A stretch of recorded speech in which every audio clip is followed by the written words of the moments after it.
different perspective on finding the solution. Hello and welcome. I'm Asuma Katauka and you're watching the World Report on NewsX World. Let's take a look at the top headlines of this hour. Ousted Venezuelan President Nicolas Maduro pleads not guilty to U.S. narcotics charges in a New York court. This comes after his capture under U.S. President Donald Trump. Delcy Rodriguez has been sworn in as Venezuela's interim president after the capture of Maduro. Addressing the National Assembly, Rodriguez has condemned the attack and vowed to restore peace, stability, and national unity. UN Secretary General Antonio Guterres has called for respect for national sovereignty after the U.S. military operation in Venezuela. He has warned of rising instability, regional fallout, and dangerous precedents in international relations. Ireland's Prime Minister Michael Martin is set to hold detailed trade talks with Chinese Premier Li Qiang, focusing on Irish beef exports and China's tariffs on EU dairy products.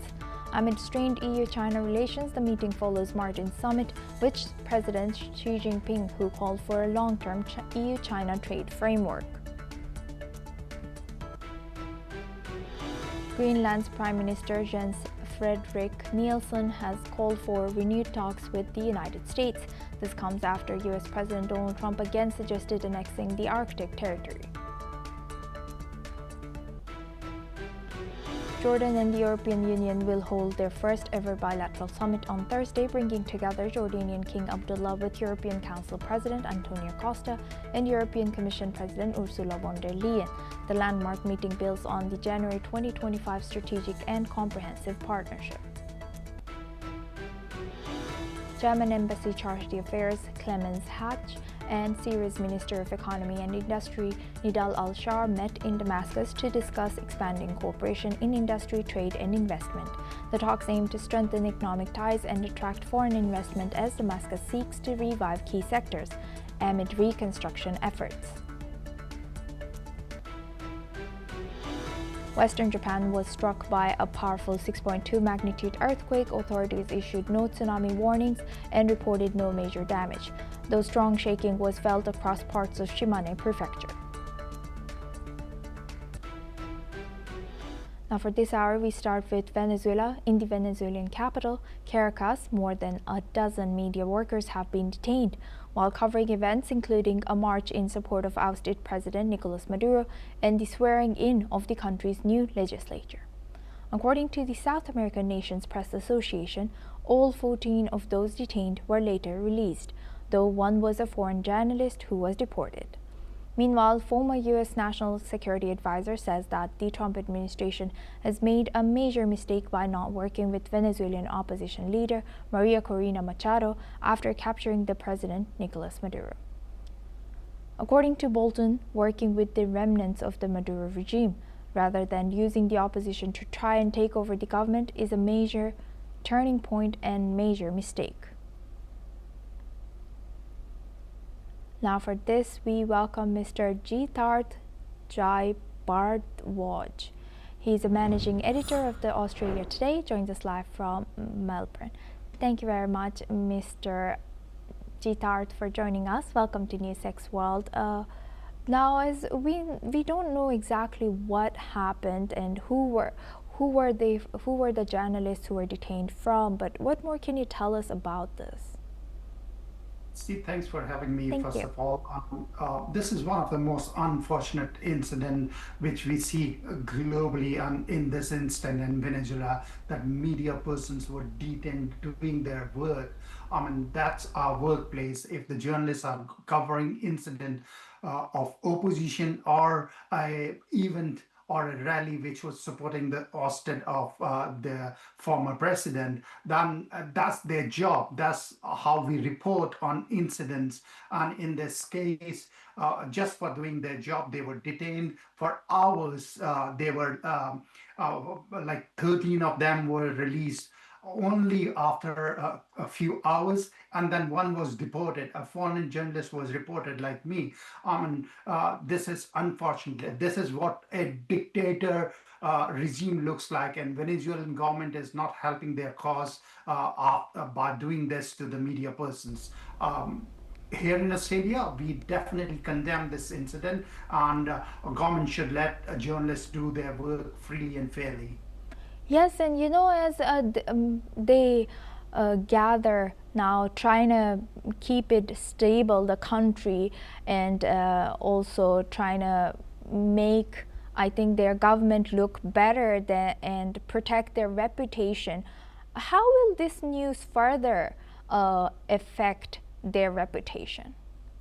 See, initially Venezuelan, their deputy president was trying to say that they are not dictators, they are a democratic government.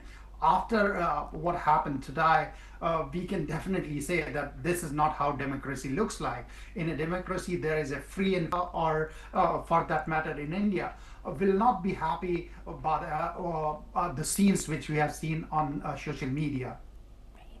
Thank you, Mr.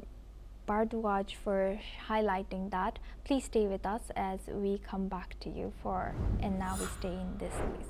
In Venezuela, supporters of kidnapped President Nicolas Maduro have gathered at Maracaibo's Plaza Bolivar to demand U.S. President Donald Trump to release Maduro and return him to their country.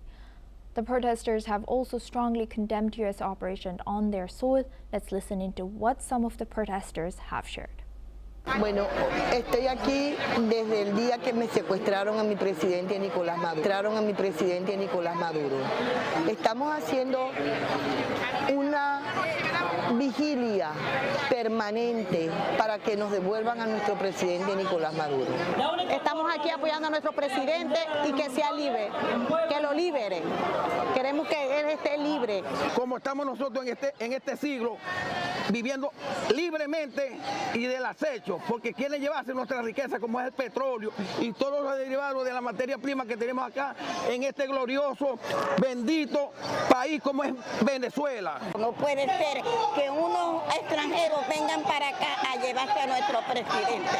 Eso es lo que nosotros queremos, que devuelvan a Nicolás Maduro, porque ese es el presidente constitucional de Venezuela. Patriota, segura, serena y confiable, porque ella sigue las riendas de nuestro presidente, esperando que él llegue para entregarle el poder.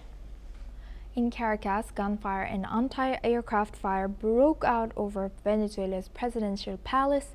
Residents have reported bursts of gunfire near Urdaneta Avenue, close to the Miraflores Palace. The incident came just hours after Delcy Rodriguez was sworn in as an interim president following Nicolas Maduro's capture. Venezuela's Ministry of Communication has said that police fired at drones flying without permission, and they stress the situation is now under control.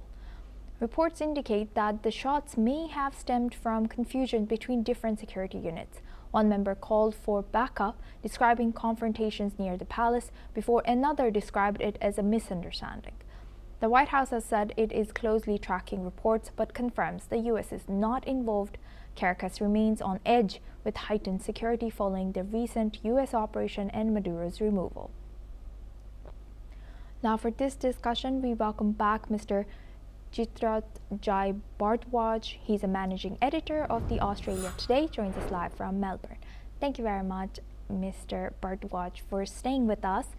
Now, looking at this, what are the potential domestic, also international consequences of, such security misunderstanding? Although we don't know if it was actually a misunderstanding, we don't exactly know where the drones came from and who, for what the fires were shot once again, and how will this further affect interim President Rodriguez's government? See, right now Venezuela is on edge. So any rumor or any drone which they see flying in the sky, which they don't assume to be friendly, the guns will be fired. The safety and security, as Venezuelan government is saying, is paramount for them. And it could be a panic because the way Americans did their whole operation and picked up President Maduro, that was unprecedented in the modern days. It was failure of Venezuelan Air Force, air defense system, and everything which we could think of. However, now the regime is trying to tell people that yes, they are in control. The defense minister has come up a number of times on TV and explained that they are doing everything to keep people safe from any foreign intervention. And probably that's what has happened. It was a panic fire as we see it right now. The more information yet to come to clear the picture. But as of now, what we understand is that there was a panic and that these guns were fired, anti-missile, anti-aircraft guns were fired. However, the whole details is yet to emerge from Venezuelan side. Yes, and how do you think how is these kind of incidences reflecting the challenges that is faced by Venezuela right now, and how might the heightened tensions following, of course, their leaders' removal influence both internal factionism and the risk of further instability? See, it's anybody's guess that yes, Venezuela is now divided into certain sectors, and there are certain people who are controlling the sections of those areas. Country is so divided. Only the centralized Caucasus and certain areas are now controlled by Venezuelan government. Rest, there are guerrillas, there are Cambodian supported militias there. There are drug cartels who are operating, and they have captured a large part of areas where probably government structures have failed as of now. So if America is going to do another invasion operation, whatever you want to call, whichever side you want to sit on the fence, I don't think Venezuela has any capability to hold America away. President Trump has to decide what they want to do with Venezuela right now, whether they want to take over it, where they want to have a puppet government there. However, times are tough in terms of security in Venezuela. People, my heart goes out for the people of Venezuela who have been suffering the dictatorship for last 30 years almost, and now they will be facing further turmoil in their country. Yes, 100%. And lastly, Mr. Bharadwaj, since you're in Australia, can you tell us how are people reacting to everything that has happened with Australia and US doing operations in Australia? How's media covering this news over there? See, for us, it's important that democracy and dialogue is maintained in any conversation. Australia is a very fair, free, democratic country, and that's how they want to see other countries also. Our Foreign Minister Penny Wong has said that there is no place for war. There is a dialogue and diplomacy which should be put on table, which should be at the forefront of this whole whatever has happened. Now, from here, let's go to the media and the people, how they have reacted. Yesterday, there was a protest in Sydney, a large protest against the US intervention there in Venezuela. That's how it has been called here in media. Yes, people are hesitating to call it an invasion as they have called in Russia. However, a lot of people are not very happy about the way this whole operation was conducted by US, and capturing a certain president of a country is unprecedented in the modern time. And we don't appreciate the way it was done. That's what I can say from Australian point of view. Thank you for sharing that, Mr. Bharadwaj, and also joining us and sharing that insight throughout our news all the way from Melbourne. Thank you very much. Now we move on to our next news to US. The US Justice Department has said that it has released less than 1% of documents related to Jeffrey Epstein, with more than 2 million files still under review. More than 400 lawyers and over 100 FBI analysts are working to go through the records, which could reveal details about Epstein's crimes and potential associates. The release effort is part of the Epstein Files Transparency Act, but officials say protecting victim privacy is the top priority. Lawmakers and advocates continue to press for full transparency, seeking to uncover the extent of his network and any individuals who may have enabled his crimes. Now for this discussion, we welcome retired Major General Dr. Rajan Kochhar. He's a senior strategic and international affairs expert, joins us live from New Delhi. Thank you very much, Major General Doctor, for joining us once again. Good to see you.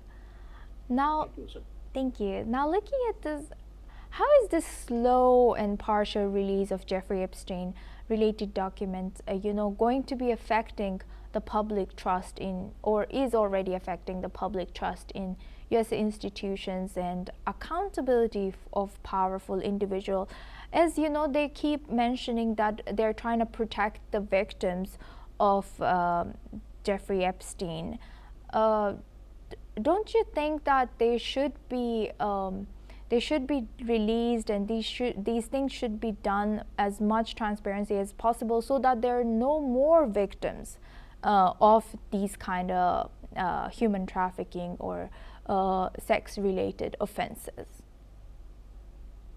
You see, I entirely agree with you, because transparency with regard to justice is extremely important, and it is becoming quite a thing when we are seeing the Epstein files. It created the one person itself has created such a big sensation.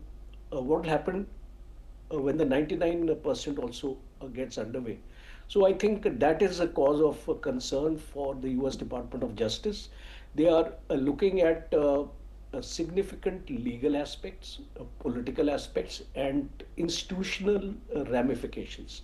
And that is why the extraordinary volume, it's got huge financial records, flight logs are there, communications are there, sealed depositions are there. So it's a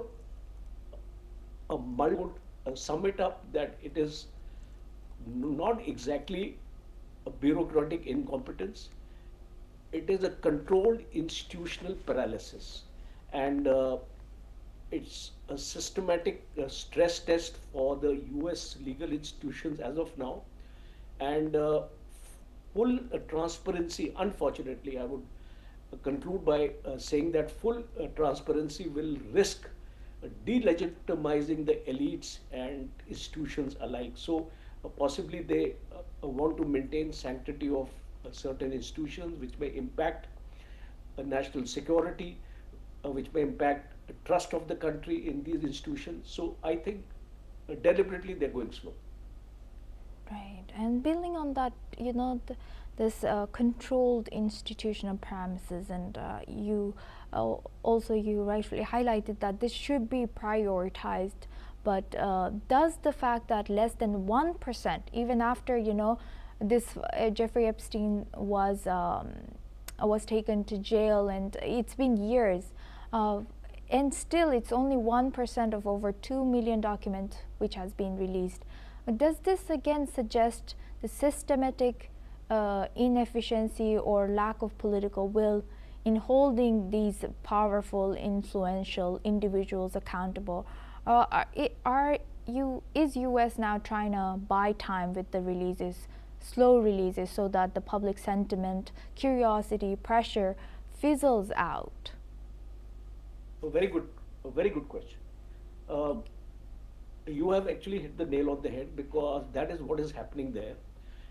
It is not bureaucracy inefficiency in any case, because in case they want to speed up the process, they can employ more of people, and sifting of information can take place. It can be done on a war footing also, in case the Department of Justice decides to do that. But possibly it's not is receptive to this kind of sort of an action, because of certain risks involved with regard to the administration, with regard to transparency, and also public outrage is also one thing which they want to avoid. So you have rightly said that they would want to delay it, because always remember that the public memory is always very short. If today there is a breaking news, after 5 days that news will no longer be breaking, and it will be a buried news. So a similar kind of thing is there in these files, because today it's a red hot topic. Discussion is on in all political and academic circles. A lot of big names are being taken that who are involved in that, but I don't think Department of Justice would like to risk disclosure in such a manner that it can cause a turmoil within the United States. So the strategy is very, very clear, as you rightly mentioned, that they want to delay it, that so that public memory also goes bleak, or people tend to actually forget, because one incident replaces another incident. So there may be any Venezuela is there. So with Venezuela's incident, I think the Epstein files have taken a backstage. Another incident, or another development which takes place in the United States may actually obscure the memory of these files. So I think that is the strategy which has been followed. Do you think there is also any chance that maybe Trump is using this to slowing down, and then during midterm elections maybe he will speed up the process to gain more voters? Do you think there could be a chance?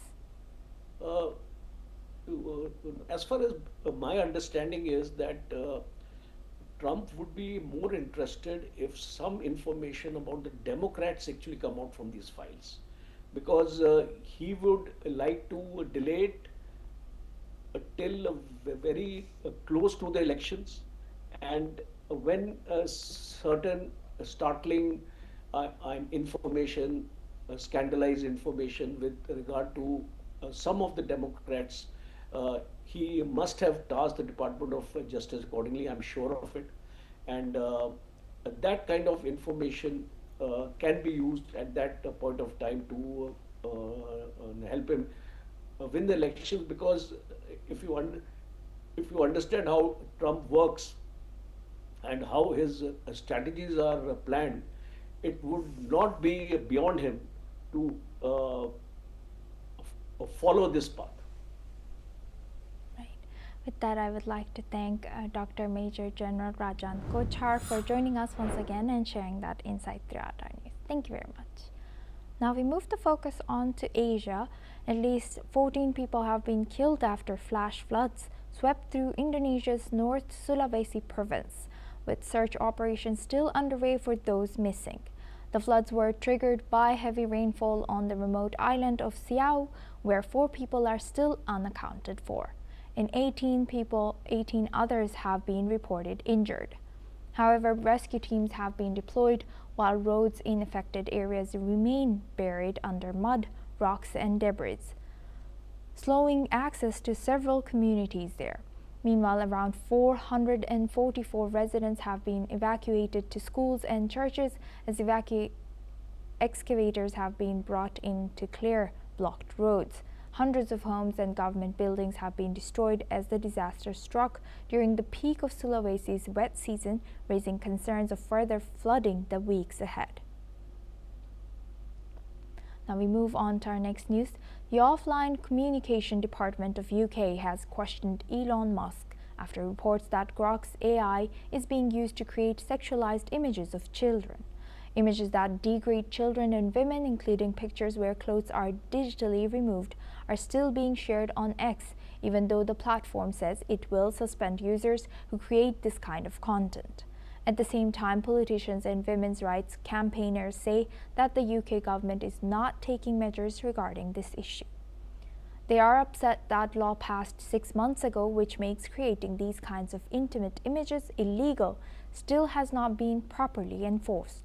Under the Online Safety Act, Ofcom says it's illegal to create or share intimate or sexually explicit images of someone without their consent, including AI-generated deepfakes.